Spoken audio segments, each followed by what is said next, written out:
Molecular orbital theory के बारे में अब हम लोग सीखने वाले हैं कि एग्जैक्टली ये ऑर्बिटल किस तरीके से ओवरलैप करते हैं, कब कब सेम फेज में ओवरलैपिंग होती है, ये अपोजिट फेज ओवरलैपिंग कैसे होती है, या इनको डिनोट कैसे किया जाता है, ऑर्बिटल कैसा दिखता होगा, ये तमाम बातों को हम आज की क्लास में डिस्कस करेंगे। ठीक है, तो एक काम करते हैं, we can assume z axis as internuclear axis। z axis को इंटरन्यूक्लियर एक्सिस मानते हुए हम लोग आगे बढ़ेंगे। ठीक है, तो बच्चों दो टाइप का एटॉमिक ऑर्बिटल ले लेते हैं। सबसे पहले तो मैं ले लेता हूँ, एक काम करता हूँ, पहला 1s ऑर्बिटल को पास में लेकर आते हैं। ये इसका न्यूक्लियस, ये इसका न्यूक्लियस, ये इसका इलेक्ट्रॉन क्लाउड, ये इसका इलेक्ट्रॉन क्लाउड। ठीक है, इसका नाम 1s रख देता हूँ, 1s रख देता हूँ। एक बार ये सेम फेज में ऐड होंगे। ठीक है ना, कौन से फेज में? सेम फेज में ऐड होंगे। ये कुछ इस तरीके से दिखेगा बच्चों। ठीक है ना, ये प्लस का साइन, ये प्लस का साइन, ये इसका न्यूक्लियस, ये इसका न्यूक्लियस। तो इलेक्ट्रॉन डेंसिटी कहाँ आ जाएगी? इन दोनों के बीच में आ जाएगी। बहुत ही आसान है। तो अगर इसको दिखाऊं तो ये कुछ इस तरीके से दिखता है। जैसा कि मैंने पहले ही बताया था, इलेक्ट्रॉन डेंसिटी दोनों की दोनों कहाँ आ जाएगी? इन दोनों न्यूक्लियाई के बीच में आ जाएगी। ठीक है ना, क्योंकि एसएस ओवरलैपिंग से जो बॉन्ड बनता है वो सिग्मा बॉन्ड होता है। इसका नाम क्या पड़ गया? Sigma 1s। इसका एक और भाई होता है, मान लेते हैं ये 1s ले लिया। ठीक है ना, ये हमारा प्लस साइन, ये भी प्लस साइन, और ये न्यूक्लियस हो गया, और ये भी 1s ले लिया। तो अभी भी ये क्या है? सेम फेज में है। लेकिन इस बार ध्यान से देखिएगा, दोनों के दोनों किस में है? सेम फेज में है। लेकिन अब इनका क्या होने वाला है? सब्सट्रैक्शन। वेव फंक्शन क्या होने वाले हैं? एक दूसरे को सब्सट्रैक्ट करेंगे, एक दूसरे को कैंसल आउट करेंगे। पास में इसमें भी आएंगे। ठीक है ना, ये इसका न्यूक्लियस होगा, ये इसका न्यूक्लियस हो गया, तो ये हो गया प्लस। ठीक है ना, ये माइनस है, ये प्लस है, तो ये क्या हो जाएगा? माइनस। तो इनके बीच में जो इलेक्ट्रॉन डेंसिटी आएगी वो क्या हो जाएगी? Cancel out. और जब कैंसल आउट होगी तो ये कुछ इस तरीके से दिखेगा बच्चों। यहाँ आ जाएगा दोनों का न्यूक्लियाई। ठीक है ना, और ये आ जाएगा प्लस का साइन, ये आ जाएगा माइनस का साइन। बीचों बीच में इलेक्ट्रॉन डेंसिटी क्या हो जाएगी? प्रैक्टिकली जीरो हो जाएगी। तो यहाँ पे एक जनरेट हो जाता है नोड। तो बेसिकली ये बीचों बीच में क्या जनरेट हो जाएगा? नोड। इसको बोला जाता है सिग्मा स्टार 1s। ठीक है ना, तो ये रहा 1s का। और ऐसे ही सिमिलरली आप 2s का भी बना सकते हैं। सिग्मा 2s का और सिग्मा स्टार 2s का भी आप बना सकते हैं। बहुत ही आसान है। ठीक है, चलिए एक काम करते हैं, 2p का 2p के साथ करते हैं। तो 2p का 2p के साथ करने के लिए इसके अंदर 3 ऑर्बिटल्स होते हैं, px, py, pz। तो याद रखिएगा बच्चों, px का px के साथ कीजिएगा, py का py के साथ कीजिएगा, pz का pz के साथ कीजिएगा। ठीक है ना, तो एक काम करता हूँ, हमारा इंटर न्यूक्लियर एक्सिस जो है वो कौन सा एक्सिस है? जेड एक्सिस है। तो जेड एक्सिस के अलोंग मैं कौन सा ऑर्बिटल ले लेता हूँ? pz ऑर्बिटल ले लेता हूँ। ठीक है, तो ध्यान से देखिएगा, ये हो गया हमारा pz, ये हो गया हमारा क्या? दूसरा वाला pz। थोड़ा और बढ़िया से इसको डिजाइन को ड्रॉ कर देता हूँ। ठीक है ना, pz सेकेंड ऑर्बिटल का है, तो 2pz। ठीक है ना, दोनों को ऐड करूंगा तो साइन कौन सा लगाऊंगा? प्लस का साइन। तो ये माइनस हो गया, तो यहाँ माइनस ले लिया, यहाँ प्लस ले लिया, तो यहाँ प्लस ले लिया। एक बात को याद रखिएगा, जब भी कभी भी वेव फंक्शन को ऐड करना तो वो सेम फेज में होना चाहिए। अगर आपने यहाँ पे प्लस का साइन लगाया है तो प्लस के सामने प्लस मतलब सेम फेज। ठीक है ना, माइनस के सामने माइनस तो भी सेम फेज। लेकिन अगर प्लस के सामने आपने माइनस लगा दिया तो फेज बदल जाएगा, अपोजिट फेज। और यहाँ माइनस लगाया और यहाँ प्लस लगाया तो भी फेज क्या हो जाएगा? बदल जाएगा, अपोजिट फेज। तो सेम फेज का मतलब क्या? प्लस के सामने प्लस रखो तो भी सेम फेज है, माइनस के सामने माइनस रखो तो भी वो क्या है? सेम फेज है। तो ये दोनों एक दूसरे में ऐड हो जाएंगे। तो कुछ इस तरीके से दिखेगा बच्चों। ठीक है ना, ध्यान से देखिएगा, ये हो गया माइनस, ये हो गया माइनस, ये हो गया प्लस, ये हो गया प्लस। इलेक्ट्रॉन डेंसिटी कहाँ आ जाएगी? बीचों बीच में। तो ये कुछ इस तरीके से दिखेगा बच्चों।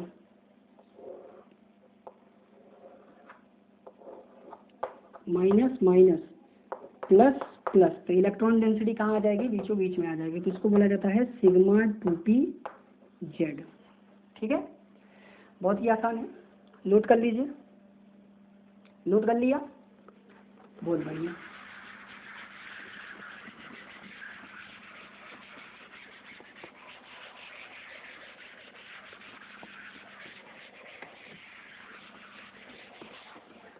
ठीक है, आगे बढ़े, चलिए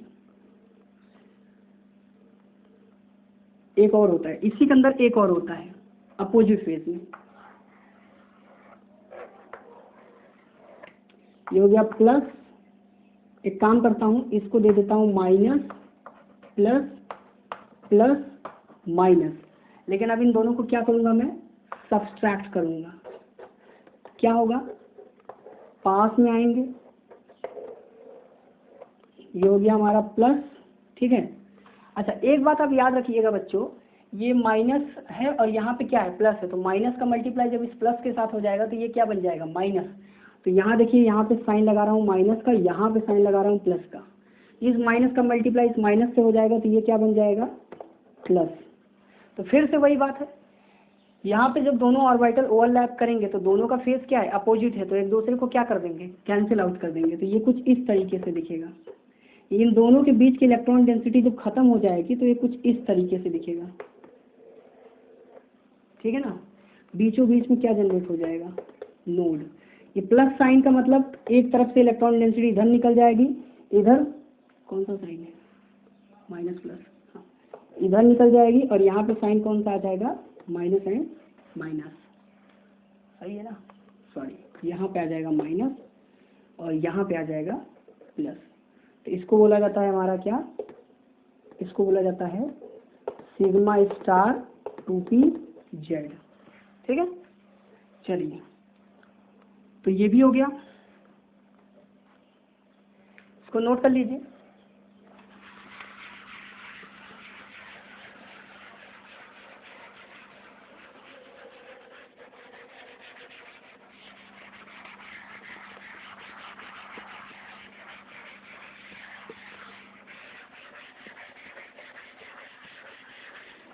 चलिए, अगर z एक्सिस को इंटर न्यूक्लियर एक्सिस मानते हैं, ठीक है, तो जाहिर सी बात है x एक्सिस और y एक्सिस उसके क्या होगा, परपेंडिकुलर होगा। तो अगर अगला एग्जांपल मैं अगर डिस्कस करूं आप लोगों से, तो एक और आप ऑर्बिटल ले सकते हैं बच्चों, px एंड px, ये हमेशा z एक्सिस के अलोंग क्या होंगे, परपेंडिकुलर, या फिर आप चाहो तो क्या ले सकते हो, py एंड py। तो सेम फेज में इन दोनों को हम ऐड करेंगे, तो प्लस के सामने क्या लगा दूंगा, प्लस, माइनस के सामने क्या लगा दूंगा, माइनस, तो ऐड होगा। तो जैसे आप लोगों ने वो पाई बॉन्ड पढ़ा था, कुछ उसी तरीके से यहाँ पे भी पाई बॉन्ड बनेगा, प्लस के सामने प्लस आ गया बच्चों, माइनस के सामने कौन आ गया, माइनस। तो ये कुछ इस तरीके से दिखता है बच्चों, प्लस के सामने प्लस का मतलब इलेक्ट्रॉन डेंसिटी सेम फेज में क्या हो गई, ऐड हो गई, माइनस के सामने माइनस का मतलब इलेक्ट्रॉन डेंसिटी सेम फेज में क्या हो गई, ऐड हो गई। बीचों बीच में क्या आ जाता है, ये बीचों बीच में नोडल प्लेन आ जाता है। ठीक है, इसको बोला जाता है पाई 2px अगर आपने px लिया, और अगर आपने py लिया तो इसको बोला जाता है पाई 2py। Very easy. ठीक है, चलिए तो एक और लास्ट बचा है। ठीक है, अगर ये मान लीजिए अपोजिट फेज में हो गए तो, ठीक है ना, ध्यान से देखिएगा, ये हो गया प्लस, ये हो गया माइनस, ये हो गया प्लस, ये हो गया माइनस, दोनों सेम फेज में हैं, प्लस के सामने प्लस है, माइनस के सामने माइनस है, लेकिन अब इनका क्या होने वाला है, सब्सट्रैक्शन ऑफ वेव फंक्शन होगा। एक दूसरे के वेव्स को क्या करेंगे, कैंसल आउट करेंगे। क्या होगा, ये इधर जाएगा, ये इधर जाएगा, ये इधर जाएगा, ये इधर जाएगा। ठीक है, अच्छा ध्यान से सुनिएगा, प्लस माइनस है तो यहाँ लिख दे रहा हूँ प्लस, यहाँ लिख दे रहा हूँ माइनस, लेकिन यहाँ ध्यान दीजिएगा, यहाँ माइनस है तो माइनस के सामने कौन है, प्लस, तो मल्टीप्लाई कर दो तो ये हो जाएगा माइनस। ठीक है, और ये माइनस है, नीचे भी माइनस है, तो माइनस माइनस का मल्टीप्लाई कर दो तो क्या हो जाएगा, प्लस। तो यहाँ प्लस माइनस मतलब यहाँ भी कैंसिल होगा, और यहाँ भी माइनस प्लस, तो यहाँ पे भी क्या होगा, कैंसिल होगा। तो बीचों बीच से इलेक्ट्रॉन डेंसिटी क्या हो जाएगी, कैंसिल आउट। तो ये कुछ इस तरीके से दिखेगा बच्चों।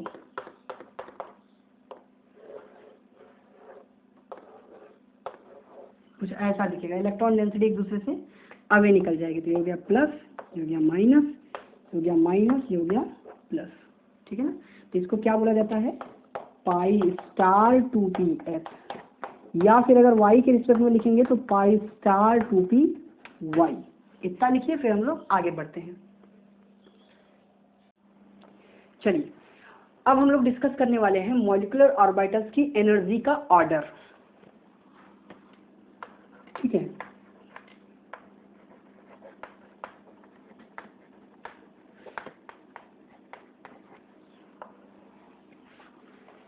Energy order of molecular orbital, ठीक है ना। ध्यान से सुनिएगा, बहुत ही आसान है, ठीक है।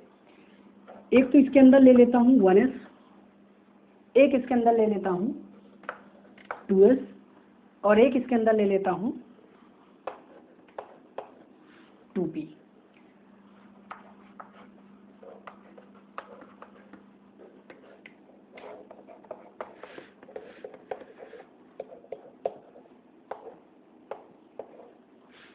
वन एस के अंदर दो ऑर्बिटल पाए जाते हैं, कौन कौन सा पता ही है, सिग्मा 1s और सिग्मा स्टार 1s, ठीक है। 2s में भी पाए जाते हैं sigma 2s and sigma star 2s। px का px के साथ होगा, py का py के साथ होगा, pz का pz के साथ होगा।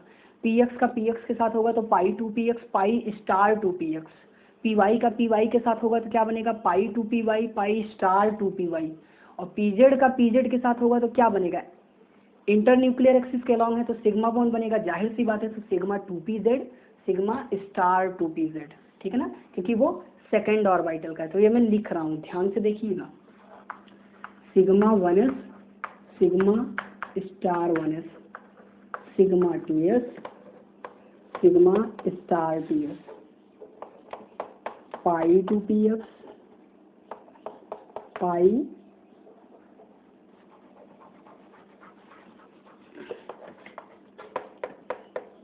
पाई 2px पाई स्टार 2px पाई 2py pi star 2py sigma 2pz sigma star 2pz, ठीक है ना। तो इतने ऑर्बिटल्स इसके अंदर आपको दिख रहे होंगे। अब इसमें से क्या करता हूँ, कैटेगराइज कर देता हूँ कौन कौन से बॉन्डिंग मॉलिक्यूलर ऑर्बिटल्स हैं और कौन कौन से एंटी बॉन्डिंग मॉलिक्यूलर ऑर्बिटल्स हैं। तो जिसके ऊपर भी आपको स्टार लिखा हुआ दिख रहा है वो सारे के सारे कौन से हैं, एंटी बॉन्डिंग मॉलिक्यूलर ऑर्बिटल्स हैं। और जिसके पास आपको स्टार नहीं दिख रहा है वो सारे कौन से हैं, बॉन्डिंग मॉलिक्यूलर ऑर्बिटल्स हैं। ओके, लिख रहा हूँ, ध्यान से देखना। Bonding molecular orbitals sigma 1s sigma 2s पाई 2px पाई 2py सिग्मा 2pz, ये सारे ऑर्बिटल्स पहचानने आना चाहिए आप सभी लोगों को। Anti bonding molecular orbital sigma 1s star sigma 2s star pi 2px star pi 2py star sigma 2pz star, ठीक है। चलिए अब हम लोग क्या करते हैं कि इसमें इलेक्ट्रॉन्स कैसे भरा जाता है जरा उसके बारे में सोचते हैं, जानते हैं और सीखते हैं। इलेक्ट्रॉन भरने के लिए हम लोग इसमें कोई भी रैंडम ऑर्डर नहीं सेट करते या जैसा ये लिखा है उसी ऑर्डर में भर दे, ये ज़रूरी नहीं है। इसमें हम एक्सपेरिमेंटल एविडेंस के ऊपर डिपेंड रहते हैं। जो एक्सपेरिमेंटल एनालिसिस होता है हम उस हिसाब से इसका इलेक्ट्रॉनिक कॉन्फ़िगरेशन लिखते हैं। तो ध्यान से सुनिएगा, इसमें सबसे पहले मैं डिस्कस करने वाला हूँ case number 1। Number of electrons 14 से अगर कम हो, number of electrons less than और इक्वल टू 14, 14 या 14 से क्या हो जाए, कम हो जाए। तो इसके अंदर बेसिकली बच्चों 2s एंड 2p मिक्सिंग का केस दिखता है, जिस वजह से इसका जो ऑर्डर है वो थोड़ा सा बदल जाता है। तो ये हमें याद रखना पड़ेगा दोनों केसेस। इसी के ऊपर हमेशा IIT में, नीट में, एम्स में, हमेशा एनी कम्पिटिटिव एग्जाम में क्वेश्चंस आते रहते हैं। तो ये ऑर्डर आप सभी लोग याद रखिएगा। सबसे पहले इलेक्ट्रॉन सिग्मा 1s में जाता है, उसके बाद सिग्मा स्टार 1s में जाता है, फिर सिग्मा 2s में जाता है, फिर सिग्मा स्टार 2s में जाता है, फिर जाता है बच्चों पाई 2p x में, पाई 2p y में, दोनों की एनर्जी इक्वल होती है। उसके बाद जाता है बच्चों सिग्मा 2p z में, उसके बाद जाता है pi star 2p x equal to pi star 2p y में, और लास्ट में जाता है सिग्मा स्टार 2p z में। ठीक है ना, ये याद रखिएगा। 2s 2p मिक्सिंग जो ये टर्म है बच्चों, ये आउट ऑफ सिलेबस है, ये याद रखिएगा। ठीक है, इसके बारे में अगर मैं छोटी सी बात आप लोगों को बताऊं तो 2s एंड 2pz इन दोनों की एनर्जी क्या हो जाती है, इन दोनों की एनर्जी डिफरेंस क्या होता है, स्मॉल होता है। इसी वजह से इनकी क्या हो जाती है, इनकी मतलब एक तरीके से समझो हाइब्रिड हो जाते हैं, मतलब दोनों की एनर्जी सेम हो जाती है तो मिक्स हो जाते हैं। इसीलिए यहाँ पे इस ऑर्डर में आपको क्या दिखेगा, चेंजेस। सिग्मा 2pz की एनर्जी बढ़ जाती है और पाई 2px और पाई 2py की एनर्जी क्या हो जाती है, कम हो जाती है। तो ये याद रखना काफ़ी इंपॉर्टेंट है। ठीक है ना। और केस नंबर सेकंड बच्चों, केस नंबर सेकंड कब लगाना है, जब नंबर ऑफ इलेक्ट्रॉन्स क्या हो जाए,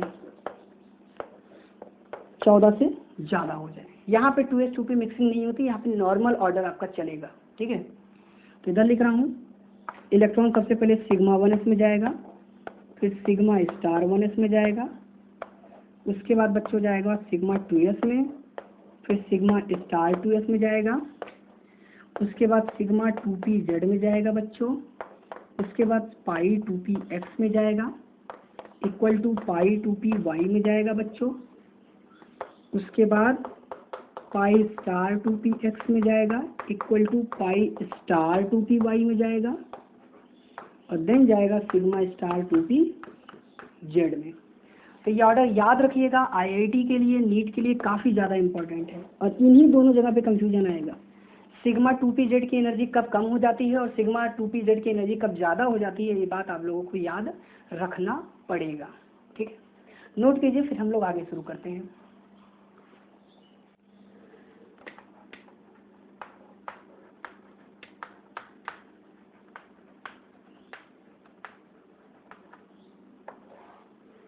चलिए, अब हम लोग शुरू करने वाले हैं बॉन्ड पैरामीटर्स। तो इसके अंदर हम 4 बातों पे डिस्कस करेंगे, जिसमें से 3 पॉइंट्स काफ़ी ज़्यादा इंपॉर्टेंट हैं, bond order, bond energy and bond length. ठीक है, bond order, number of bonds, number of bonds present in two bonding atoms। किन्हीं भी 2 बॉन्डिंग एटम्स के बीच में कितने बॉन्ड्स प्रेजेंट हैं, उसी को क्या बोला जाता है, बॉन्ड ऑर्डर। जैसे एग्जांपल के तौर पे ऑक्सीजन डबल बॉन्ड ऑक्सीजन, तो इसका बॉन्ड ऑर्डर क्या आता है, 2। क्यों आता है, क्योंकि उनके बीच में बॉन्ड्स की संख्या कितनी है, 2। नाइट्रोजन ट्रिपल बॉन्ड नाइट्रोजन, इसका बॉन्ड ऑर्डर क्या आता है, 3। क्यों 3 आता है, क्योंकि इनके दोनों एटम के बीच में बॉन्ड्स की संख्या क्या है, 3 है। तो बॉन्ड ऑर्डर क्या आ गया, 3, बॉन्ड ऑर्डर क्या आ गया, 2। Very easy. बॉन्ड ऑर्डर निकालने का एक फॉर्मूला भी हमारे पास मौजूद है।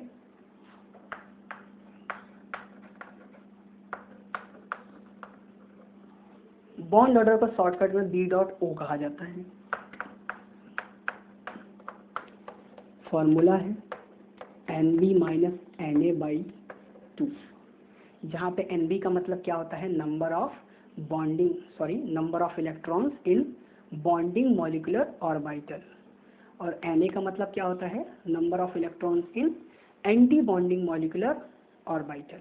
ठीक है, तो लिख देता हूँ, ND का मतलब number of electrons in bonding molecular orbital, और Na का मतलब number of electrons in anti bonding molecular orbital. Very easy, ठीक है।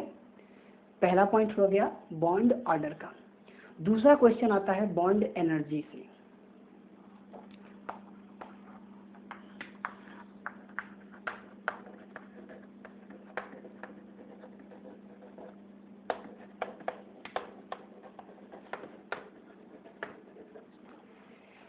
क्या एक बात आप जानते हैं कि जो नाइट्रोजन गैस होता है वो रूम टेम्परेचर पे हाईली स्टेबल होता है, लेकिन जो ऑक्सीजन गैस होता है वो रूम टेम्परेचर पे क्या होता है, मतलब आसानी से बहुत सारे मेटल्स के साथ रिएक्शन कर लेता है, लेकिन नाइट्रोजन इनर्ट गैस होती है, रूम टेम्परेचर पे उतनी आसानी से रिएक्शन नहीं करती है। क्यों?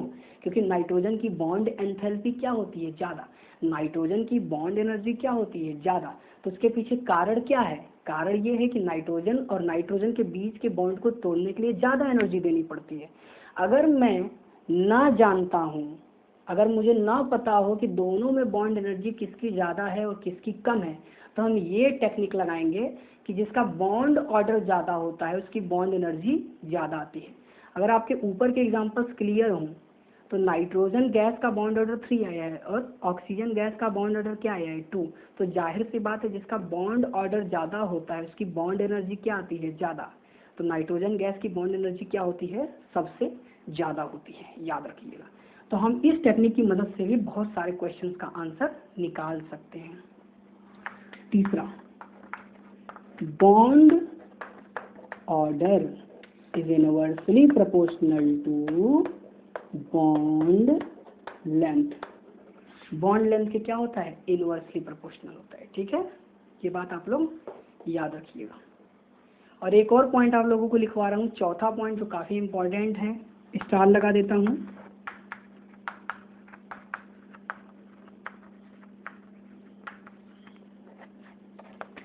If bond order is same then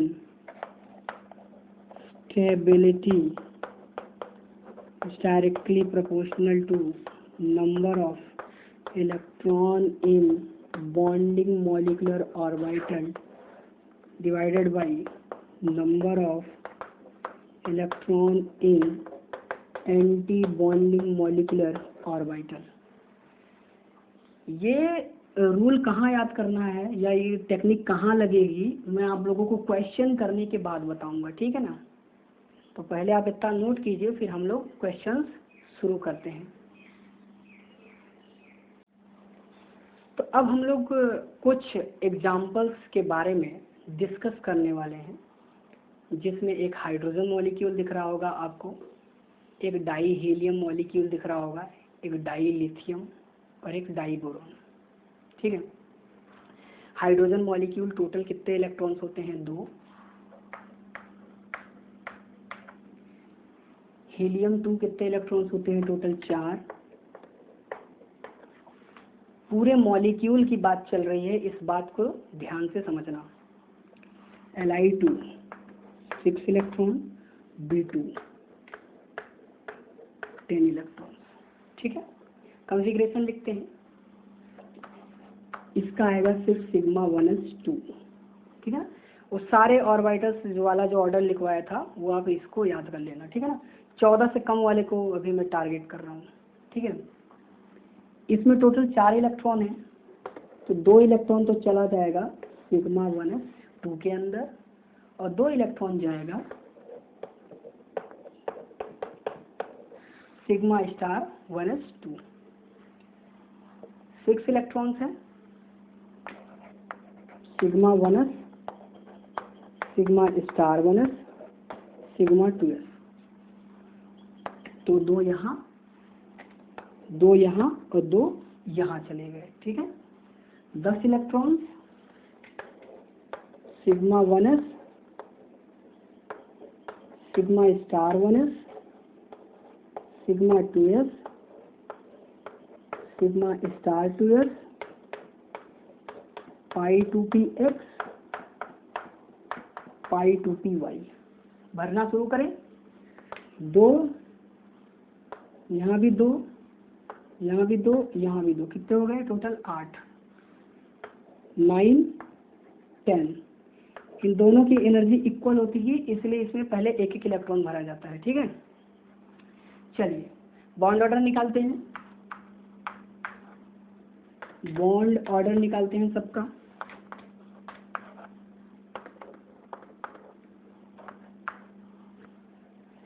hydrogen gas, bonding electrons कितने हैं? बॉन्डिंग इलेक्ट्रॉन्स का मतलब ऐसे कितने इलेक्ट्रॉन्स हैं जो बॉन्डिंग मॉलिक्यूलर ऑर्बिटल में? सिर्फ 2, एंटी बॉन्डिंग में 0, तो 2 - 0/2, NB - NB Na/2, 2 - 0/2, तो बॉन्ड ऑर्डर क्या आ गया 1। इसका 2 बॉन्डिंग मॉलिक्यूलर ऑर्बिटल में है और 2 एंटी बॉन्डिंग मॉलिक्यूलर ऑर्बिटल में, तो 2 - 2 डिवाइडेड बाई 2 इक्वल टू 0। तो बॉन्ड ऑर्डर कभी 0 हो नहीं सकता। अगर कभी भी बॉन्ड ऑर्डर 0 आ जाए तो याद रखना वो कभी बॉन्ड बन ही नहीं सकता, मतलब ये मॉलिक्यूल कभी एग्जिस्ट नहीं कर सकता, डज नॉट एग्जिस्ट। ठीक है, चलिए ये तो एग्जिस्ट करेगा। यहाँ निकालते हैं बॉन्डिंग इलेक्ट्रॉन्स कितने हैं? बॉन्डिंग मॉलिक्यूलर ऑर्बिटल में कितने हैं? 2 + 2 4, तो 4 बॉन्डिंग मॉलिक्यूलर ऑर्बिटल में, और एंटी बॉन्डिंग में कितने हैं? 2, तो 4 - 2 आएगा, 4 - 2 डिवाइडेड बाई 2, क्या हो जाएगा बॉन्ड ऑर्डर इसका? गलत लिख दिया, 1। ठीक है, इसका निकालिए, बॉन्डिंग में कितने हैं? 2 + 2 4, 4 + 1 5, 5 + 1 6, माइनस 2 + 2 4 डिवाइडेड बाई 2, कितने हो गए? 2/2 मतलब 1। ठीक है, इसमें कितने इलेक्ट्रॉन अनपेयर्ड हैं? सिग्मा 1s में 2 इलेक्ट्रॉन जा सकते थे, 2 चले गए हैं, दोनों पेयरिंग में है, तो 0 अनपेयर्ड इलेक्ट्रॉन्स, मतलब ये डायामैग्नेटिक है, ये एग्जिस्ट करता नहीं है, तो इसके मैग्नेटिक नेचर पे हम कोई भी बहस या डिस्कशन नहीं करेंगे। इसके पास टोटल कितने इलेक्ट्रॉन्स हैं? 6 इलेक्ट्रॉन्स हैं, पेयरिंग में है, पेयरिंग में है, पेयरिंग में है, तो इसके पास एक भी अनपेयर्ड नहीं है, तो ये भी डायामैग्नेटिक हो गया। अच्छा, यहाँ पे अगर आप ध्यान से देख रहे हो तो यहाँ पे एक इलेक्ट्रॉन, यहाँ पे भी एक इलेक्ट्रॉन अनपेयर्ड है, तो याद रखना जो बोरॉन का B2 होता है इसके पास 2 अनपेयर्ड इलेक्ट्रॉन्स हैं, मतलब ये अब डायामैग्नेटिक नहीं रह गया। B2 is paramagnetic in nature. बहुत सारे क्वेश्चंस आए हैं यहाँ से। ठीक है, तो यहाँ क्या लिख दे रहा हूँ? पैरामैग्नेटिक। ठीक है, और ये देखो ये क्या हो गया? डायामैग्नेटिक, ये तो एग्जिस्ट करता ही नहीं है, और ये भी क्या हो गया? डायामैग्नेटिक। ठीक है ना, और एक चीज़ याद रखना, ये भी जो Li2 होता है डाइलिथियम, ये वेपर फेज में एग्जिस्ट करता है। ठीक है ना, ये बात भी लिख देता हूँ, इम्पोर्टेंट है, एग्जिस्ट इन वेपर फेज। इतना लिखिए, फिर आगे बढ़ते हैं।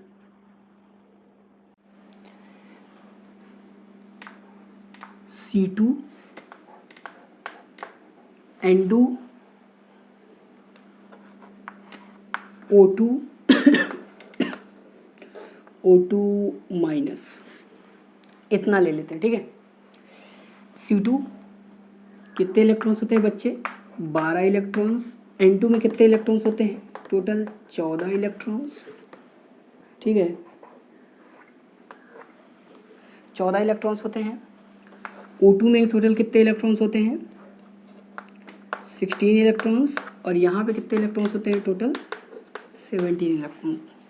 तो जल्दी जल्दी इसका कॉन्फ़िगरेशन लिखिए। 14 से कम इलेक्ट्रॉन्स है, यहाँ पे भी 14 तक इलेक्ट्रॉन्स हैं, तो यहाँ पे केस 1 लगेगा, और इन दोनों पे कौन सा केस लगेगा? केस 2। ठीक है, तो मैं लिखता हूँ, दोनों का कॉन्फ़िगरेशन ध्यान से देखिएगा। ठीक है,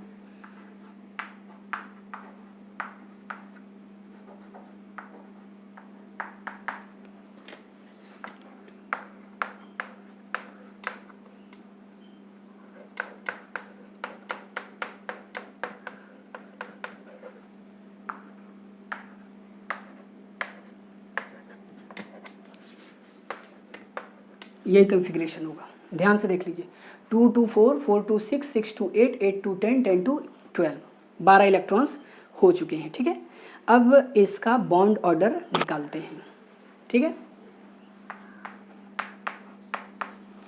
2 2 4 4 2 6 6 2 8 8 2 10, तो बॉन्डिंग ऑर्बिटल्स के अंदर टोटल 10 इलेक्ट्रॉन्स हैं। एंटी बॉन्डिंग के अंदर 2 4 इलेक्ट्रॉन्स हैं। अब बॉन्डिंग मॉलिक्यूलर ऑर्बिटल को एक बार फिर से रीचेक करते हैं। 2 2 4 4 2 6 6 2 8, something is wrong, wait, 2 2 4 4 2 6 6 2 8, 8 minus 4, yes right, everything is right. तो आंसर 2 आएगा।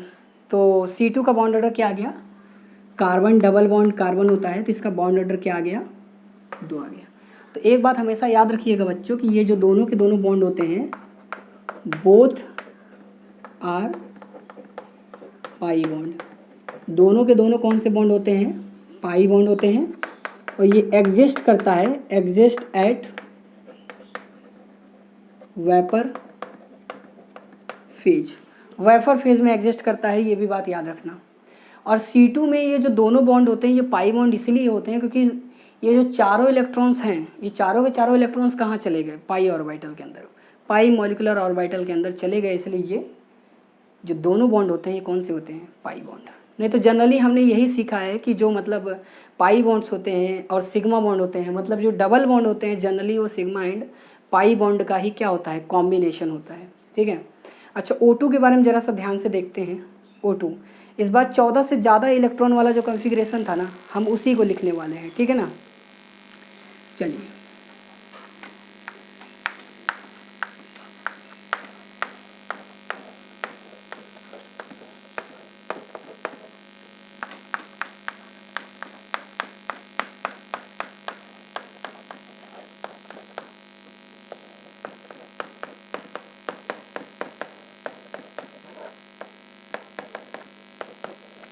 कुछ इस तरीके का कॉन्फ़िगरेशन होगा, लिखना शुरू करते हैं।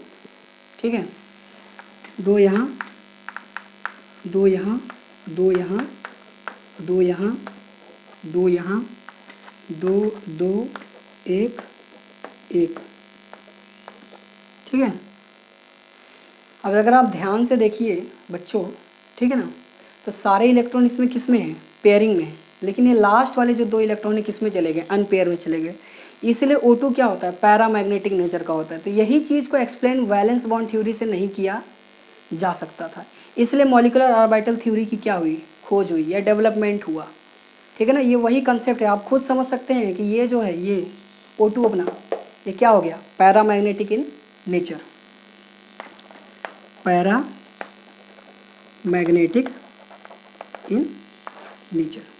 ठीक है, अगर आप इसका बॉन्ड ऑर्डर कैलकुलेट करने की कोशिश करेंगे तो 2 + 2 4 4 + 2 6 6 + 2 8 8 + 2 10, तो टोटल 10 इलेक्ट्रॉन्स इसके किस में चले गए। फिर से काउंट करता हूँ, 2 2 4 4 2 6 6 2 8 8 2 10, 10 इलेक्ट्रॉन्स इसके किस में हैं, बॉन्डिंग मॉलिक्यूलर ऑर्बिटल्स के अंदर हैं। माइनस एंटी बॉन्डिंग में 2 2 4 4 + 1 5 5 + 1 6 डिवाइडेड बाई 2, इसका आंसर आ जाएगा 2। इसका बॉन्ड ऑर्डर क्या आता है, 2 आता है। अच्छा, C2 के बारे में नहीं बताया, टोटल 12 इलेक्ट्रॉन्स है और सारे के सारे इलेक्ट्रॉन्स किस में हैं, चेक करो, पेयरिंग में है, तो ये क्या हो जाएगा, पूरा का पूरा डायामैग्नेटिक। ठीक है, तो ये हमारा क्या हो गया, इधर ही लिख देता हूँ, आप लोग समझ जाना, डायामैग्नेटिक। ठीक है ना, ध्यान से देखना आप लोग, थोड़ा सा यहाँ पे बहुत कचरा टाइप का हो गया है, तो इधर अच्छे से नोट कर लेना वीडियो को आगे पीछे करके। N2 टोटल 14 इलेक्ट्रॉन्स होते हैं, तो कुछ इसी तरीके का कॉन्फ़िगरेशन रहेगा, बस एक स्टेप आगे बढ़ेगा। ठीक है ना, तो लिख देता हूँ, sigma 1s2, sigma star 1s2, sigma 2s2, sigma 2s star 2,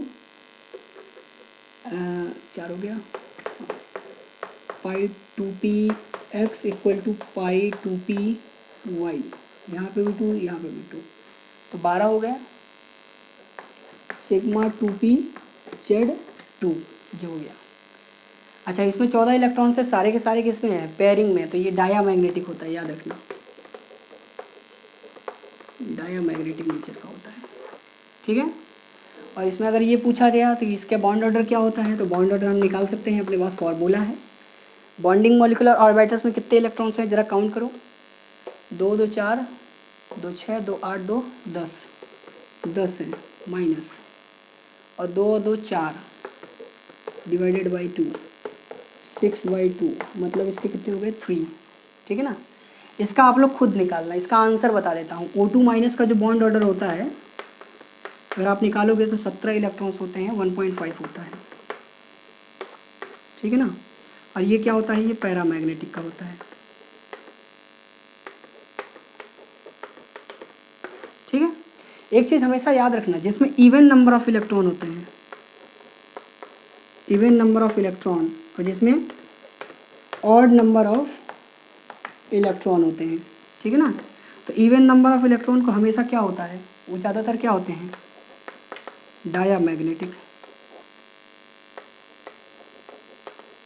और ऑड नंबर ऑफ इलेक्ट्रॉन वाला क्या होता है, पैरामैग्नेटिक। ये बात हमेशा सही नहीं है, मतलब आप एकदम एकदम 100% इस बात पे भरोसा मत करना कि ये स्टेटमेंट पूरा सही हो, इसमें एक्सेप्शन में आ जाते हैं। लेकिन ये है कि हमारा मेंस लेवल तक का काम तो बन जाएगा, B2 और O2, ये तो एक्सेप्शन है। इसमें इवन नंबर ऑफ इलेक्ट्रॉन होने के बावजूद मतलब ये क्या होता है, पैरामैग्नेटिक नेचर का होता है, ठीक है। और याद रखना, हमें सिर्फ डाई एटॉमिक के बारे में ही डिस्कस करना है, डाई एटॉमिक मॉलिक्यूल। ट्राई और टेट्रा एटॉमिक मॉलिक्यूल के लिए हम सब ये सारे फॉर्मूले नहीं लगाएंगे, बियॉन्ड ऑफ आवर स्कोप। चलिए नोट कर लीजिए इसको। एक छोटा सा ट्रिक है, मैं आप लोगों को बता देता हूँ, आसान सा ट्रिक है फॉर डाई एटॉमिक मॉलिक्यूल्स के लिए, ठीक है।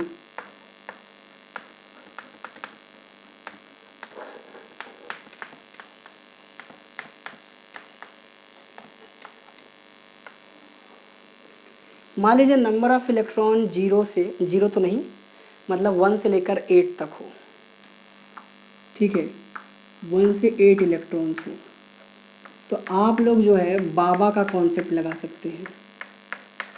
बाबा का मतलब आप लोगों को बताया था वही, बॉन्डिंग, एंटी बॉन्डिंग, बॉन्डिंग और एंटी बॉन्डिंग, मतलब sigma 1s, sigma star 1s, sigma 2s, sigma star 2s, यही वाला कॉन्सेप्ट लगा के आप सॉल्व कर सकते हैं।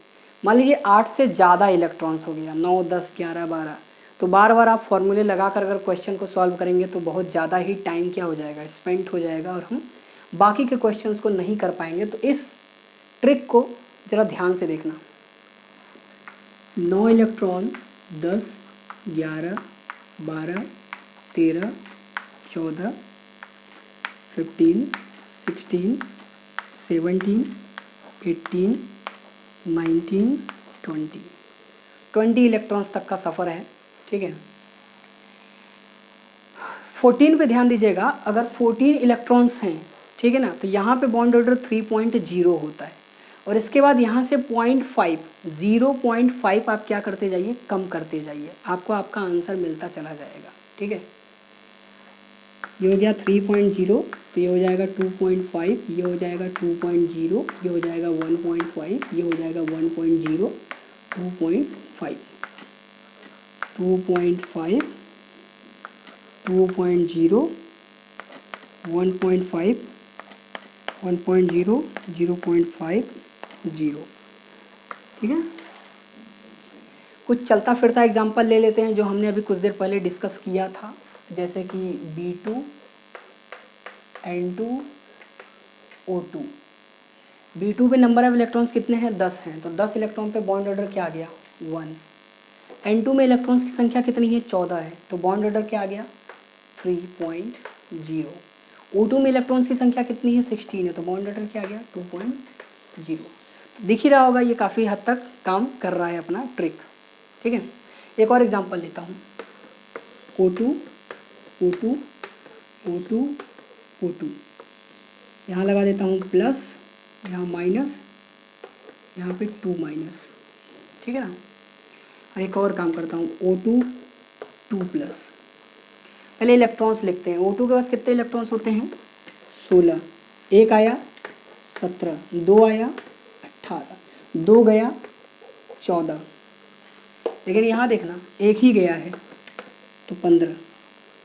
अब आप चाहो तो बॉन्ड ऑर्डर लिख सकते हो। 15 इलेक्ट्रॉन बॉन्ड ऑर्डर क्या होता है? 2.5। 14 इलेक्ट्रॉन्स पे बॉन्ड ऑर्डर क्या आता है? 3.0। बाकी के आपको क्लियर दिख रहा है इस ऑर्डर से। इसका क्या आ जाएगा? 2.5। इसका क्या आ जाएगा? 3.0। इसका क्या आ जाएगा? 2.0, 1.5, 1.0। ठीक है ना? समझ रहे हैं आप?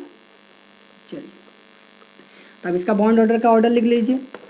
O2+ का बॉन्ड ऑर्डर क्या होता है? सबसे ज़्यादा, फिर O2+ का होता है, फिर O2 का होता है, फिर O2- का होता है, फिर O2 का होता है। ठीक है ना? तो ऐसे बहुत सारे क्वेश्चंस आप सॉल्व कर सकते हैं। तो ये किसका ऑर्डर है? This is the order of bond order. और यही सेम ऑर्डर किसका है? बॉन्ड एनर्जी का ऑर्डर है, यही सेम ऑर्डर। और बॉन्ड लेंथ का ऑर्डर अगर किसी ने पूछा तो क्या करोगे? अपोजिट कर देना, अपोजिट ऑर्डर ऑफ अबव। ऊपर वाले क्वेश्चन का ऑर्डर क्या कर देना? जस्ट अपोजिट कर देना, तो तुम्हें इसका बॉन्ड लेंथ का भी ऑर्डर क्या हो जाएगा? मिल जाएगा। तो ये ट्रिक है, जिस ट्रिक की मदद से आप लोग अपने क्वेश्चंस को क्या कर सकते हैं? सॉल्व। ठीक है, एक आप लोगों को HW देता हूँ, N2+, N2 और N2-। जो बच्चा यहाँ तक पहुँच गया होगा और इस क्वेश्चन को देख रहा होगा, वो इस क्वेश्चन का आंसर मेरे को भेजेगा कहीं पर भी कमेंट में ही लिखकर। N2+ है, N2 है और ये N2- है। आपको इसके स्टेबिलिटी का ऑर्डर लिखना है।